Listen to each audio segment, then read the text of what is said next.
L'escriptor Francesc Mompó presenta ahir en la sala multiusos de la ciutat el seu llibre Camí d'amor, una obra que conta la història de Màrius Italià, a qui l'amor el sorprèn en temps de quasi quan els hicien els dents. La primera vegada que la va veure ja li va fer goig, o una cosa semblant, perquè als 4 anys els sentiments són bastant primaris i no solen anar més enllà de la satisfacció de les necessitats més quotidianes.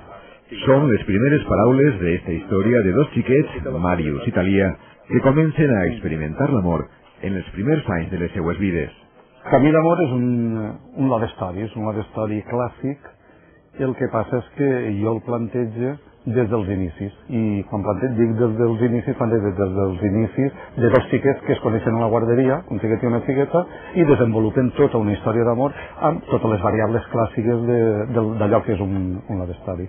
Però com en les històries romàntiques més apassionades, el camí que tenen que recórrer no està exempt d'obstacles i de lluita contínua.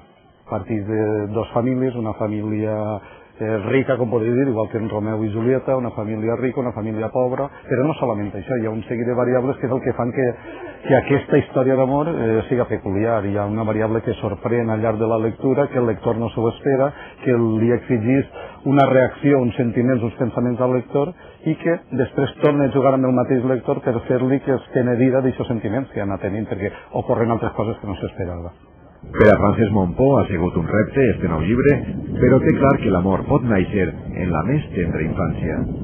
L'amor sí que pot néixer en xiquets de 4 anys, evidentment. Una altra cosa és que des de l'òptica de l'adult i des de l'experiència de l'adult vulga col·locar-li uns paràmetres a aquest concepte d'amor entre aquestes dues persones menudes. Però si partim d'amor com una atracció entre dues persones, on el sexe és una cosa que ja anirà creixent amb els anys, sí, evidentment hi ha una història d'amor entre dos xiquets. Jo diria que una història preciosa d'amor entre els dos personatges. La sala multiusos va ser l'escenari de la presentació de Camí d'amor, el nou llibre d'este escriptor de l'Olleria. Aquella que fa el miracle de ser dos en un, i a la vegada sentir com un pot ser dos.